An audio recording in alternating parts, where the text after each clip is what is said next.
Saya mau sharing mengenai dua sharing yang saya bawakan minggu-minggu terakhir mengenai karakter. Ya.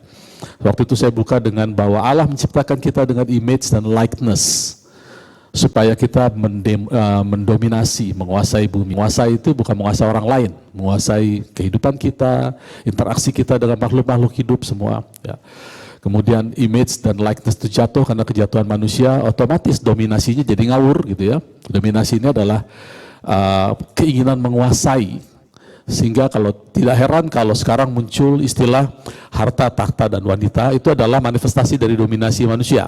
Dia ingin mendominasi harta supaya bisa hidup nyaman, lalu takhta, ingin punya kuasa, juga dia ingin mendominasi apa yang dia suka, khususnya lawan jenis, gitu ya. Itu adalah penyimpangan karena hilangnya image dan likeness Allah.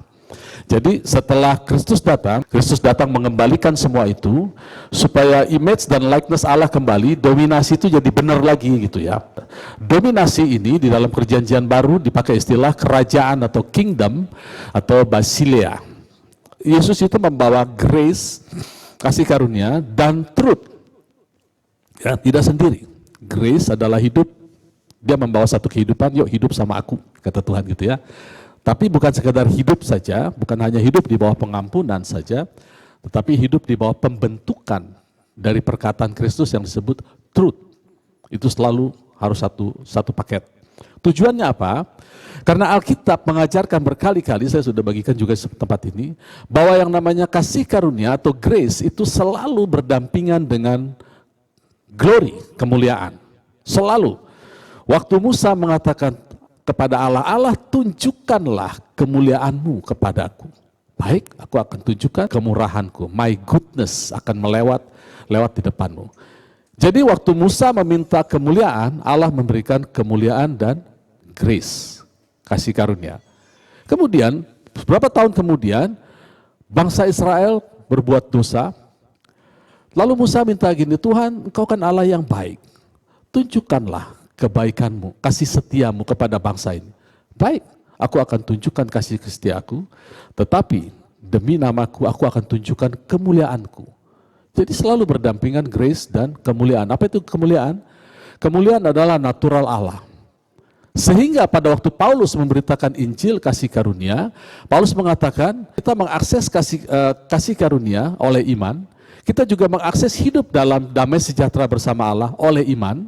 Jadi iman itu mengakses, kelihatannya dua tempat, kasih karunia dan hidup dalam damai sejahtera.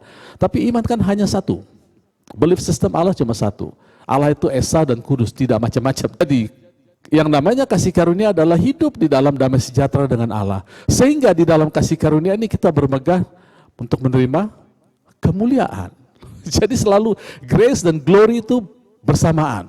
Sehingga kita yang hidup dalam kasih karunia sepatutnya lah menunjukkan natural Allah keluar dari dalam kita. Apa itu natural Allah? Image and likeness. Image and likeness datang duluan, baru dominasi. Tanpa image, tanpa karakter Allah, dominasi kita akan naik turun. Ya, saya ulang lagi, kenapa naik turun? Karena kadang-kadang berhasil. Kan hanya ada dua makhluk di dunia ini yang kalau punya keinginan, nggak ada yang bisa menghalangi. Bapa kita di surga tidak punya rencana, tidak akan pernah gagal. Ayub 42 pasal 42 ayat 1 dan 2. Dan manusia kalau punya rencana tidak ada yang bisa menghalangi. Kejadian 11 ayat 6. Bedanya apa? Rencana manusia bisa gagal, rencana Allah tidak pernah gagal. Nah, semua perkataan truth, kebenaran yang dikatakan oleh Allah itu sifatnya adalah hukum. Ya, semua ciptaan Allah itu diciptakan dengan hukum-hukum yang embedded, berlaku di dalamnya. Kalau kita katakan, enggak Pak, di dalam Kristus kita merdeka. Bukan merdeka dari hukum, merdeka dari tradisi, ya. Tapi di dalam Kristus kita merdeka, diperdekakan dari hukum kematian kepada hukum roh dan kehidupan. Hukum roh dan kehidupan itu dalam kata lain diistilah dengan hukum Kristus. Ya, Paulus mengatakan, di kalangan orang yang di bawah hukum Taurat, aku berlaku seperti orang di bawah hukum Taurat. Di kalangan orang yang tidak di bawah hukum Taurat, aku berlaku seolah-olah tidak di bawah hukum Taurat, sekalipun aku hidup di bawah hukum Kristus. Jadi apa itu hukum? Hukum adalah ketetapan-ketetapan Allah yang berlaku, yang melindungi kita. Waktu kita mempelajari hukum-hukum, kita memberikan value terhadap hukum-hukum Allah, maka kita akan secara tidak sadar akan bertumbuh kepada karakter Kristus. Pasti itu. Dan kita tidak bisa melawan hukum, saudara. Kita tidak bisa menghancurkan hukum. Yang ada juga hukum menghancurkan kita. Saya kasih contoh, saudara ya. Misalnya ikan itu diciptakan dengan hukum-hukum yang embedded ada dalam tubuhnya, yaitu dia harus tinggal di dalam air. Dan sistem pernapasannya insang itu didesain untuk memisahkan oksigen dari air. Ya. Terus kalau dia bilang, bosan di air, saya mau keluar. Bisa, beberapa ikan bisa keluar. Tapi masalahnya, dia ada di dalam, hukum insannya itu tidak bisa mengadop hukum di dalam alam bebas. Dia akan mati. Jadi dia bermasalah. Dia hancur oleh hukum yang ada di udara bebas. Jadi dia tidak bisa menghancurkan hukum di mana diciptakan, yang ada adalah dia hancur. Alkitab mengatakan, bukankah firman-Ku adalah api dan palu yang menghancurkan. Jadi kalau kita melawan hukum Tuhan, kita melakukan self-destruction. Nah yang menarik saudara dari soal hukum-hukum ini, saya pernah katakan bahwa kalau kita mau melihat apa sih Pak hukum-hukum Tuhan, ketetapan Tuhan, kita buka sama-sama Mazmur pasal 119 itu ada 176 ayat. Dan di setiap ayat itu ada yang namanya hukum-hukum Tuhan, peringatan-peringatan, Taurat-Taurat, kemudian ketetapan-ketetapan, ada perintah, ada firman di situ, ada banyak lagi ya. Nah, ada satu kata yang menarik perhatian saya dan ini ternyata penting buat kita. Kita baca di ayat 4. Engkau sendiri telah menyampaikan titah-titahmu supaya dipegang dengan sungguh-sungguh. Jadi kata titah-titah itu diterjemahkan precept, tapi kalau titahnya cuma satu, itu diterjemahkan kadang-kadang command, perintah. Lalu kadang-kadang diterjemahkan statute. Statute itu kayak patung gitu ya. Itu tidak berubah ya. Kalau kita lihat patung singa di depan Raffles ini, dia akan tetap di situ sampai kapanpun. Kalau hujan pun dia tidak akan cari tempat teduh, dia akan tetap, namanya statute. Jadi kalau kita lihat firman Tuhan, ya begitu tetap. Nggak akan pernah berubah. Jangan coba-coba kita rubah karena fakta kita lihat. Banyak orang lihat begini ya, Tuhan itu adalah kesembuhan kita. Lalu ada anggota keluarga sakit kita doakan, tidak sembuh, lalu dibilang, oh kadang-kadang Tuhan nggak menyembuhkan. Itu kita sudah tidak hormat sama statutnya Tuhan. Kalau dia tidak menyembuhkan lagi, dia harus ganti nama. Bukan Yehova Rafa lagi. Yehova Rafa kadang-kadang. Gitu ya. Statute itu tetap. Ya, itu titah. Tapi yang menarik saya pikir begini, kenapa ada titah, kenapa ada titah-titah? Nah titah-titah ini diterjemahkan dalam bahasa Inggris dari bahasa aslinya itu menjadi precept. Dari precept inilah muncul konsep. Ya. Jadi konsep itu adalah pola berpikir, kecenderungan setiap orang itu ada di dalam benak setiap orang. Itu rupanya terbentuk dari precept-precept. Kalau presepnya tidak lengkap, maka konsepnya salah. Kalau konsepnya salah, maka dia akan misconception. Kalau sudah misconception, ada satu kata di dalam Alkitab dikatakan, kalau kesalahan itu sudah dikandung, kesalahan konsep itu, akan lahirlah dosa. Itu sebabnya Allah membedah lagi yang namanya firmannya, hukumnya, menjadi titah-titah atau precept, supaya precept kita benar, konsep kita benar. Ya, waktu saya diminta untuk Pak Cipi siapkan tim praise and worship di Cibubur City Blessing ya. Terus saya tanya dong, ya, saya tahu kita kalau bikin acara kan punya konsep ya, rundownnya semua ada konsep. Maka saya tanya presepnya, ini acaranya bentuknya apa? Oh ibadah, oke. Terus yang hadir berapa? Kemudian nanti yang asyir siapa? Lalu yang mengawasi ini siapa? Lalu kami di mana nih? Batas-batasnya. Itu semua adalah presep-presep yang saya kumpulkan supaya waktu saya sampaikan ke tim kita bisa bikin konsep yang matching kepada kebutuhan City Blessing secara umum. Demikian juga dengan hidup kita. Kita perlu presep firman Tuhan tidak bisa kita pegang hanya satu. Ya. Anak-anak sini mungkin masih agak bingung, saya kasih tahu ya. Anak-anak sekarang ujian tuh ada yang namanya IPAS. IPA tapi digabung dengan matematik, bahasa Inggris gitu ya. Jadi matematik misalnya ya, dibikin cerita dalam bahasa Inggris, lalu cerita itu misalnya ada orang beli jambu satu sekian, nanti kalau beli 10 berapa, diisi dalam karung, karungnya satu karung bisa bermuat berapa. Itu namanya guru sedang melatih anak-anak untuk punya konsep enggak? kalau menghadapi masalah ini. Semua yang diajari dari bahasa Inggris, matematik, dan segalanya disatukan dalam satu persoalan. Bagaimana anak itu menyelesaikan persoalan itu dengan konsep yang dia dapat. Balik lagi masalah prinsip. Prinsip ini penting, saudara. Karena tidak peduli kita melayani berapa lama, selama prinsip kita tidak komplit, maka konsep kita salah. Ya. Saya kasih contoh, supaya enak bisa dilihat semua, saya kasih contoh sebagai gembala. Ya. Itu terakhir-terakhir ini di medsos rajin serangan terhadap gereja, khususnya gembala, ya tujuannya iblis ingin menjatuhkan setiap gereja lokal. Yang diserang macam-macam, dari tata ibadah, lalu karunia-karunia, yang sekarang lagi santer tentang persepuluhan. Ya. Nah saya lihat, saya perhatikan, banyak yang sensi gembalanya, ya, baper. Lalu mereka respon, jadi ada dua, ada yang tidak merespon, ada yang merespon. Yang meresponnya ada dua, ada yang merespon arogan, ada yang melankolis, semua lengkap. Yang arogan itu begini, saya tidak pernah ambil uang persembahan, uang itu uang Tuhan. Gitu kan, perpuluhan saya tidak pernah ambil, dengan bangganya. Terus kan kita nanya, terus dia dari mana beli kebutuhan sehari-hari? Masa dia minta-minta? Pasti ada yang ngasih, oh dari Tuhan, iya, tapi kan di surga nggak ada uang. Tuhan nggak megang uang. Dari mana? Pasti dari sumber yang kebanyakan biasanya adalah saudaranya, atau kenalannya, ada pengusaha, atau keluarganya. Boleh, nggak masalah, tapi jangan bangga dong, karena prinsipnya mengatakan orang yang memberitakan Injil wajib makan atau hidup dari pemberitaannya. Kalau dia malu mengambil dari jemaat, nggak usah jadi gembala, kan begitu. Kenapa mesti malu? Paulus mengatakan, aku tidak malu akan berita Injil.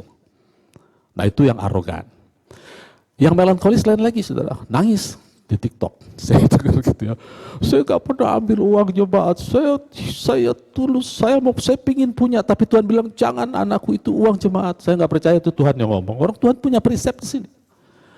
Dia merasa tertekan, dan saya tahu hamba Tuhan ini polos, tulus, baik, orang baik, dan dipakai Tuhan. Tapi terganggu juga, karena prinsipnya gak kuat gitu ya.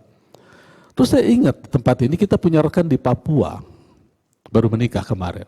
Nah Pak Wagem pernah diajak ke sana. Saya ingat kata-kata yang melankolis ini, saya tidak pernah jadi maling di rumah Tuhan. Gitu.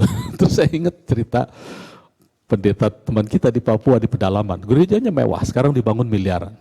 Tapi persembahannya itu ubi, singkong, karena kan jemaatnya adalah petani.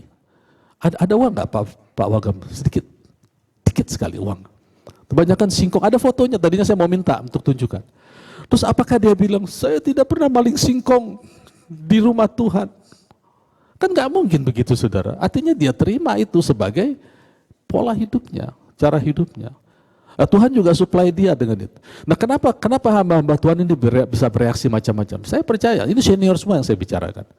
Mereka tidak teguh di dalam prinsip-prinsip Tuhan, sehingga mereka goyah. Ya. Hamba Tuhan sudah diatur oleh Alkitab dan diatur oleh pemerintah melalui sinode aras gereja. Rileks saja, cukupkan dirimu dengan yang ada, jalan, layani Tuhan, penuhi jemaat dengan pengenalan akan Tuhan lengkap.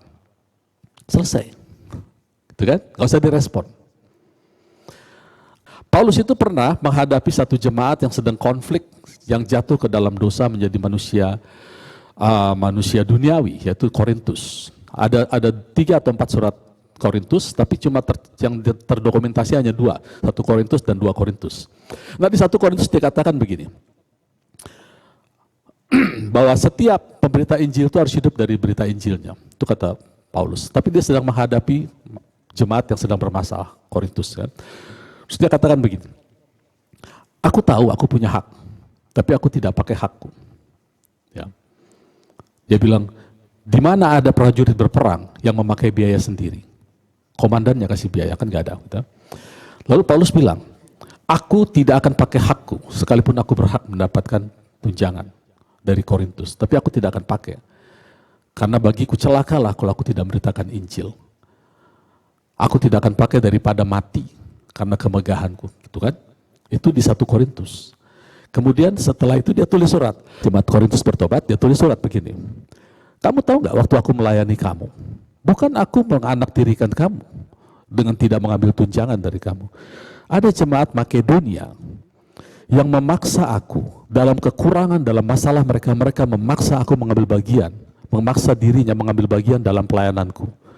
Sehingga pada waktu aku melayani kamu yang lagi morat-marit, mereka lah yang kurampok, ada kata-kata rampok, mereka lah yang kurampok memberi tunjangan kepadaku. Sehingga aku bisa melayani kamu tanpa minta-minta, tanpa memberatkan kamu, karena kamu semua bermasalah. Apakah aku kurang adil, kata Paulus gitu kan. Ini saya lihat sebagai figur yang mengerti prinsip, gak malu, dan tidak perlu malu karena ketetapan Tuhan. Dan dia katakan jemaat Makedonia memaksa dirinya, memaksa diri mereka untuk mensupport pelayananku, melayani kamu. Sekarang aku minta supaya kamu juga melakukan hal yang sama. Kamu sudah kaya, kamu berlimpah dalam karunia, hendaklah kamu juga berlimpah dalam pemberian kasih. 2 Korintus 8, 2 Korintus 9 sampai 2 Korintus 11. Jadi kita lihat saudara, orang anak-anak Tuhan yang ngerti prinsip-prinsip itu tidak mudah goyah, saudara. Gak mudah goyah karena mereka tahu. Jadi konsepnya jelas, harus komplit lengkap gitu ya. Lengkap prinsipnya itu nggak boleh setengah-setengah. Dulu ini sekali, santer sekali kata-kata bahwa segala sesuatu bagi anak Tuhan akan mendatangkan kebaikan. Tenang saja, gitu ya. Nggak dilanjut, bagi yang mengasihi. Oh enggak Pak, bagi semua orang. Enggak, firman Tuhan bilang bagi yang mengasihi. Yang tidak mengasihi ya tidak. Lalu muncul ajaran lagi. Saya sempat ngajarin, saya udah bertobat gitu ya. Enggak penting kasih kita kepada Tuhan, yang penting kasih Allah kepada kita. Nah itu nggak lengkap, karena Alkitab mengatakan, terkutuklah mereka yang tidak mengasihi Tuhan, yang nulis Paulus. Dulu saya nggak mau baca itu, karena saya punya mentality begini, saya hanya mau baca yang saya percaya, tapi saya tidak mau percaya apa yang saya baca. Itu bahaya saudara, karena prinsip itu komplit. Dari prinsip inilah kita punya konsep hidup. Jadi dulu saya sering dengar anak-anak Tuhan yang berdosa, nyimpan dosa, dia bilang, aku tahu aku gagal, aku berdosa, tapi Tuhan mengasihiku. So what? Kita sudah keluar dari hukum-hukum Allah. Padahal hukum-hukum Allah itu melindungi kita, supaya, di 2 minggu yang lalu saya katakan, supaya purpose ilahi kita menjadi seperti Kristus itu tercapai. Karena kita dipredestinasi untuk menjadi seperti Kristus, bukan untuk selamat. Menjadi seperti Kristus, lalu kita diberi potensi untuk menjadi seperti Kristus. Nah potensi ini dilindungi oleh apa yang disebut dengan prinsipal atau hikmat. Atau kita terjemahkan hikmat itu adalah pengetahuan yang masuk ke dalam, berlanjut dengan understanding, lalu dikeluarkan di dalam perbuatan. Itu hikmat. Atau ada lagi yang mengatakan begini, kita ini ikut Tuhan resting saja. Resting. Jadi kalau ada masalah resting. Itu juga prinsipnya nggak lengkap. Restingnya di mana? Nah, kebanyakan bablasnya ke saya waktu itu ada masalah, tapi puji Tuhan, Tuhan bawa saya ke Los Angeles. Saya bisa menikmati Universal Studio. Tuhan bawa saya ke Singapura. Saya resting. Itu prinsipnya nggak lengkap. Resting itu bukan itu. Iya dia punya uang bisa ke Los Angeles. Terus bagaimana non kita yang di Jonggol, yang di Cilengsi, yang di Sukatani, ya Pak? Bagaimana? Jadi itu prinsip yang nggak lengkap, sehingga orang mikir, oh yang namanya resting diberkati Tuhan adalah keluar negeri. Bukan begitu saudara. Resting selalu di dalam firman Tuhan. Tuhan adalah gembalaku, tak akan kekurangan aku. Dia membaringkan aku di rumput tempat kita makan. Jadi kita resting di firman Tuhan. Dia membawaku pada air yang tenang. Barang siapa percaya kepadaku, dari dalam hatinya mengalir aliran air. Dalam Yesaya dikatakan, barang siapa melakukan perintahku, dari dalam hatinya mengalir damai sejahtera. Jadi air itu atau firman Tuhan itu membawa peace, damai sejahtera. Itu resting yang benar. Itu nggak perlu keluar negeri, nggak perlu kemana-mana, di rumah juga bisa. Sehingga sekarang kita lengkap, saudara. Tuhan memberikan tujuan kita di dalam Kristus. Waktu kita lahir, kita ditenun di dalam kandungan ibu kita, ditenun saudara, didampingi terus. Setelah keluar, tiba-tiba kita masuk dalam golongan orang berdosa karena dosanya Adam. Tapi Tuhan sediakan Kristus yang disebut good works. Dan Allah ingin kita diciptakan baru menjadi produk yang baru, unto good works. Sehingga begitu kita lahir, Tuhan sudah siapkan Kristus, kita dimasukkan ke dalamnya, sudah selesai semua, kesehatan kita, kesembuhan kita, finansial kita. Sehingga sekarang saya katakan, awal kita dan akhir kita terperangkap di dalam tubuh kita. Kita yang mengeluarkan. Kita tahu hidup kita ada musim-musimnya, yang menciptakan musim adalah kita. Karena bagaimana caranya? Renungkan firman Tuhan, jangan menjauh dari Tauratnya, jangan duduk di antara pencemooh, maka engkau akan berbuah seperti pada musimnya. Jadi musim itu tergantung kita. Lalu kita bilang, Pak, musim tergantung iklim. Iklim kita ada di surga, karena kita didudukan bersama dengan Allah, kita sudah mati, tersembunyi di dalam Allah, di dalam Kristus, bersama Allah di dalam Kristus. Komplit. Kita nggak bisa nyalain Tuhan lagi sekarang atas keadaan kita. Kalau kita tidak mengalami janji Tuhan, itu namanya kita kurang produktif. Kejadian pasal 1 katakan, aku menciptakan manusia menurut gambar dan rupaku, supaya mereka fruitful. Nah, fruitful diterjemahkan beranak cucu, padahal fruitful itu berbuah, produktif. Lalu Yesus datang mengajarkan bagaimana produktif. Inilah kerajaan Allah, seumpama orang yang menabur benih. Benih itu bertumbuh, mula-mula akarnya, batangnya, tunasnya, daun, dan buah-buahnya. Jadi kalau kita ada masalah, ingat saja, cuma kurang produktif. Seberat apapun masalah kita, seberat apapun, masalah itu pasti berat. Kalau nggak berat, kita nggak bilang masalah, itu cuma kita bilang, itulah seni hidup lah, variasi dari hidup. Tapi kalau sudah berat, sampai kita terancam depresi, saya beritahu ada yang lebih parah lagi, yaitu kegagalan kita mengatasi masalah itu. Ya. Jadi satu-satunya yang membuat kita bisa jatuh tidak berkutik adalah kegagalan kita menghadapi masalah seberat apapun. Nah, siapa yang bisa mengatasi masalah seberat apapun? Image and likeness dari Allah yang sudah ditanam di kita. Itu perubahan, tidak instan, perubahan. Dunia berubah, kita harus menghadapinya dengan perubahan. Ya. Jadi kembali lagi bahwa prinsip-prinsip atau ketetapan Allah itu kita harus punya secara komplit. Harus kita baca secara komplit supaya kita punya konsep hidup yang komplit. Ya. Kita buka lagi Mazmur 119. Di situ ada kata prinsip, saya catat, ya, saya tandai ada 21 kata prinsip. Nah, ini yang menarik, saudara, ya. Kata prinsip itu ada 21, katakan bahwa kita harus meditate, merenungkan prinsip Tuhan, ya, titah-titah Tuhan. Harus kita rindukan setiap hari. Kemudian di ayat 27, buatlah aku mengerti petunjuk titah-titahmu, supaya aku merenungkan perbuatan-perbuatanmu yang ajaib. Ya. Buatlah aku mengerti atau understanding dari titah-titahmu. Ini yang saya katakan mental yang bagus dari anak-anak Tuhan, bahwa kita jangan hanya ingin membaca yang kita percaya, ya. Tapi percayalah apa yang kita baca. Seringkali truth itu ada anti-truthnya. Itu di seluruh Alkitab ada. Engkau dibenarkan hanya oleh iman dan bukan perbuatan-perbuatanmu. Kitab Roma. Yakobus bilang kau dibenarkan oleh perbuatanmu bukan hanya oleh imanmu. Truth, anti-truth. Di satu sisi dikatakan kau sudah komplit di dalam Kristus, sempurna di dalam Kristus. Kolose bilang begitu. Ibrani bilang, mari tinggalkan kekanak-kanakan kita menuju kepada kesempurnaan. Bingung gak sih kita? Truth, anti-truth. Kalau ada orang bebal, diemin aja, jangan dijawab. Nanti kamu seperti orang bebal. Ayat selanjutnya bilang, kalau ada orang bebal, jawab. Jangan supaya dia gak merasa pintar sendiri. Truth, anti-truth. Begitu. Dan itu banyak di seluruh Alkitab. Makanya kita harus komplit. Prinsipnya harus komplit. Dan mental kita harus begini, ya. Attitude kita begini. Apa yang kubaca, aku percaya dari Tuhan. Ya, apa yang kubaca, aku percaya. Karena itu semua adalah hukum. Perkataan Tuhan adalah hukum. Dan kalau saudara punya attitude seperti ini, saudara itu seperti nabinya Tuhan. Ya. Apa itu nabi, saudara? Nabi adalah orang yang mengerti hukum. Kita bicara konteks firman Tuhan, ya, bukan hukum pidana perdata segala macam, ya. Itu nabi di bidangnya. Di dalam firman Tuhan, nabi adalah mereka yang mengerti hukum. Semua nabi diutus dititipi perkataan Tuhan yang adalah hukum. Secara simpel begini, kalau Bapak Ibu Saudara lihat ikan loncat dari kolam, kasih tahu ikan, kalau kamu lama-lama begini kamu akan mati. Maka ikan itu bilang kamu nabi. Kenapa? Karena kita tahu hukumnya ikan. Kalau dia kelamaan di luar, dia kehilangan oksigen, dia akan mati. Kita tahu hukum yang ada di dalam tubuhnya. Karena apa? Karena kita belajar biologi dari SD, saudara. Sehingga kita bisa menasihati ikan.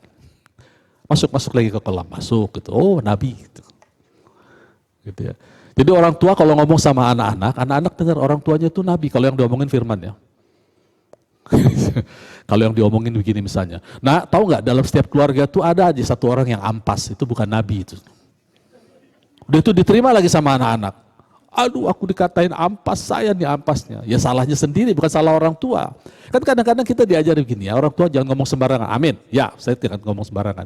Tapi kita nasihatin juga dong, anak-anak jangan terima paket sembarangan dong, gitu kan. Nanti dibilang, saya gagal karena papa selalu bilang saya bodoh, jadi makanya saya gagal. Tetap kedua belah pihak, yang orang tuanya jaga perkataan, yang anaknya jangan terima semua paket. Betul gak anak-anak? Berapa banyak anak-anak berhasil lahir dari keluarga yang broken home, yang omongan papa mamanya kasar gitu ya. Tapi anaknya berhasil, kenapa? Anak itu gak mau terima paket perkataan itu. Karena hukum, saudara. Perkataan Allah yang kita bawa kepada keluarga, kepada anak-anak, itu hukum. Kalau kita salah menerjemahkan misconception, maka itu membentuk kebudayaan, gaya hidup. Makanya bahaya orang yang menciptakan hukum, saudara. Ini kita ini, saya gembala dan para pengurus, saya hati-hati sekali. Dan bersyukur dapat teman-teman pengurus yang juga ya orangnya cool semua. Kalau tidak, kita bisa menciptakan hukum yang aneh-aneh di gereja. Pelayan Tuhan, musik, walaupun perlu disiplin ya. Tapi kita kan nggak pernah menghukum. Kalau nggak datang pertemuan, potong jadwalnya. Kan nggak pernah gitu. Kenapa? Bahaya, saudara. Kita menerjemahkan firman Tuhan lalu ditaruh di kepala jemaat. Itu menciptakan budaya. Dan kalau sudah terjadi seperti yang Yesaya 28 katakan, Tuhan suruh, mari datang kepadaku, relax. Tapi kamu nggak mau. Maunya harus ini, harus begitu, mesti begini, mesti begitu. Maka kamu akan jatuh luka parah dan terlentang. Yesaya 28. Makanya dalam pelayanan banyak yang kepahitan begitu kan. Kenapa? Karena harus ini, mesti begitu, tambah ini, tambah itu. Jatuh. Pahit. Itulah hukum atau agamawi. Menerjemahkan konsep atau prinsip-prinsip Tuhan dalam persepsi yang salah. Jadi agamawi. Saya upload video, saudara, mengatakan bahwa kita sudah diampuni. Dosa apapun yang kita lakukan sudah diampuni. Di komen tuh, sama netizen, kasar-kasar. Oh kalau gitu enak dong berbuat dosa. Nah itu yang namanya misconception. Dosa kita diampuni, tapi prinsip yang lain mengatakan bahwa barang siapa hidup seperti Kristus wajib, barang siapa percaya kepada Kristus wajib hidup seperti Kristus. Wajib membenci dosa. Jadi harus komplit, yang namanya prinsip itu tidak satu saja. Ya. Nah prinsip ini kita perlu understandingnya, masuk lebih dalam. Ya. Itu baru satu ayat. Lanjut lagi. Mazmur 119 ayat 45. Aku hendak hidup dalam kelegaan.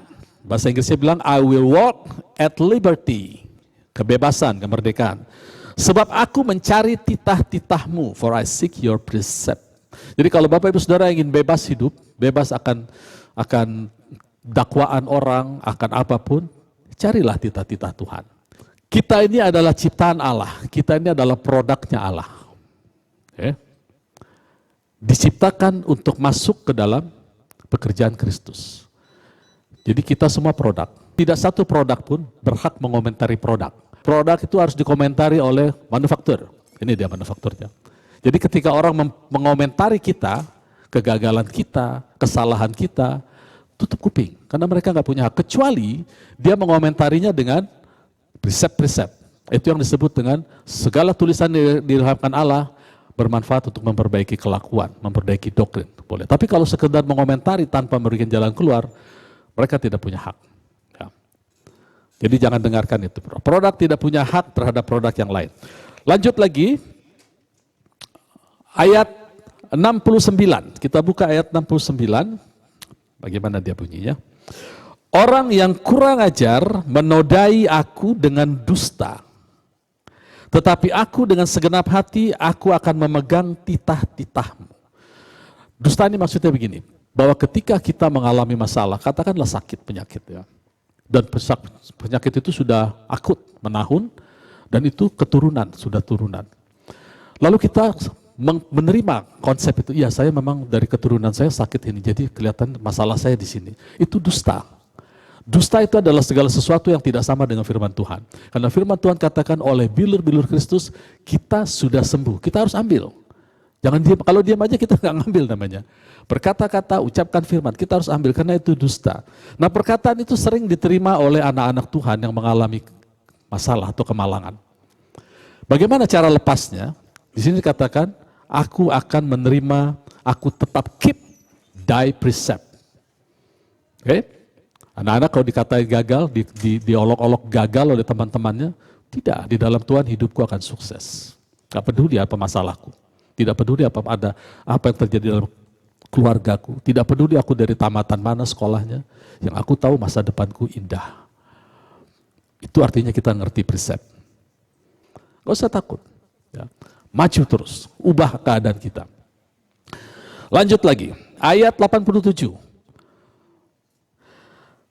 Hampir saja mereka menghabisi aku di bumi. Wah, ini udah terancam. Ya. Tetapi aku tidak meninggalkan titah-titahmu. Ya. Aku tidak menolak your precepts. Ya, precept ini penting, saudara. Ya. Titah penting, titah-titah lebih penting. Kemudian lagi, kita ngebut ya, ayat 93. Untuk selama-lamanya aku tidak melupakan titah-titahmu, sebab dengan itu engkau menghidupkan aku. Nah, saudara kalau mau hidup, pegang titah-titah, bukan titah tok. Titah-titah. Komplit, kebenaran demi kebenaran kita pegang semuanya. Jangan hanya satu. Kemudian, ayat 94. Aku kepunyaanmu, selamatkanlah aku, sebab aku mencari titah-titahmu. Cari titah-titahnya. Ayat 100. Aku lebih mengerti daripada orang-orang tua, sebab aku memegang titah-titahmu. Jadi nggak jaminan lebih tua lebih ngerti, saudara, firman Tuhan ya. Nggak jaminan. Saudara tahu apa yang bisa dilakukan umur terhadap kita? Cuma satu. Apa itu? Nambah tua. Yang bisa dilakukan oleh usia terhadap kita hanya nambah tua. Tapi yang bisa dilakukan oleh titah-titah Tuhan, kita tambah hikmat, tambah bijak, tambah kaya, tambah panjang umur. Jadi jangan invest diri kita di dalam usia saja. Karena kita hanya dibuat tambah tua. Dan tidak ada kata terlambat buat kita. Saya kadang-kadang merasa terlambat mengenal berita-berita seperti ini kok setelah kerja ya. Kenapa nggak dari dulu kayak anak-anak kita nih kan. Dari SMP, SMA. Saya lihat hidup mereka sekarang lebih lancar semua. Yang kuliah mau yang terbaik dapat. Yang mau nyari kerja dapat. Saya kadang-kadang mikir seandainya saya kenal berita seperti ini dari waktu SMA. Mungkin lebih baik. Tapi tidak ada terlambat dalam Tuhan. Kita bisa start sekarang. Lanjut lagi jadi pengertian datang karena kita memegang precept Tuhan. Ayat 104 juga sama, ayat 104. Aku beroleh pengertian dari titah-titahmu, itulah sebabnya aku benci segala jalan dusta. Dusta adalah segala sesuatu yang tidak sama dengan firman Tuhan. Ya kan umur di tangan Tuhan, Pak. Enggak, umur di tangan kita. Hidup mati di tangan Tuhan, Pak. 1 Korintus 3 katakan, baik hidup maupun mati adalah milikmu. Kamu milik Kristus, Kristus milik Allah. Sekarang kita balik urutannya. Kristus katakan, aku hanya mengatakan apa yang Allah katakan. Lalu dibilang demikian juga dengan kamu. Kristus itu artinya pengurapan ya. Mesias, Kristus, Mesias itu sama. Kita adalah di dalam Kristus. Kita milik Kristus artinya kita hanya dengar kata-kata Kristus. Setuju ya? Kalau dibilang lalu urutan ke bawahnya, mati hidup milik kita, artinya mati hidup hanya dengar kata-kata kita. Betul ya? Kita balik aja ceritanya, karena baik mati, waktu sekarang dan masa depan, kemarin bukan ya, waktu kemarin nggak masuk. Waktu hari ini, masa depan, baik hidup maupun mati, itu adalah milikmu. Kamu milik Kristus, Kristus milik Allah. Kita balik urutannya. Kristus hanya nurut kepada Allah, kita hanya nurut kepada Kristus, hidup dan mati nurut kepada kita. Sombong tuh Pak, ya prinsipnya bilang begitu, bilang apa? Tinggal percaya aja apa susahnya. Percaya saja dan terjadi. Jadi kita bisa datang baik-baik, pulang baik-baik. Ini saya ucapkan terus saudara, saya ingin betul terjadi di tempat ini. Ya, datang baik-baik, pulang baik-baik. Ayat 110, udah belum ya? The wicked, orang-orang fasik memasang jerat terhadap aku, tetapi aku tidak sesat dari presepmu. Ya, saudara-saudara yang kerja di bagian area-area yang penuh kejahatan seperti saya dulu, sebagai vendor, banyak teman-teman saya jadi ATM-nya orang-orang yang korup itu mereka suka pasang jerat, saudara. Sering pasang jerat. Jangan khawatir, selama kita mencari presep Tuhan, aman. Ya, keamanan kita bukan di bos kita, tapi di presep. Lanjut, 134. Bebaskanlah aku daripada pemerasan manusia, supaya aku berpegang pada prinsipmu, pada titah-titahmu. Dari yang ingin bebas dari pemerasan, berpeganglah pada prinsip-prinsipmu. Kemudian, oke, habis. Jadi ajaib, saudara. Prinsip-prinsip ini atau prinsip-prinsip ini membentuk konsep. Kalau udah salah prinsip, salah konsep. Kalau konsep, misconception, maka sudah pasti hidup kita udah salah. Tidak peduli berapa lama pelayanan kita, nggak peduli, saudara. Ya. Akan salah, akan mengalami kerugian. Jangan kira apa yang kita tidak tahu itu nggak apa-apa. Yang kita tidak tahu bisa membunuh kita. Umatku binasa karena kurang pengetahuan akan Tuhan. Jadi kalau cuma knowledge dan understanding nggak ada gunanya, saudara. Itu untuk pribadi saja. Tapi keluarkan dalam perbuatan, dalam perkataan, dalam tingkah laku, dalam pola pikir. Satu dengan apa yang kita tahu tentang Allah. Nah, itu juga disebut, selain karakter, itu disebut juga dengan kekudusan. Karena Allah itu kudus cuma satu. Jadi waktu kita bersatu dengan Allah, kita pun satu.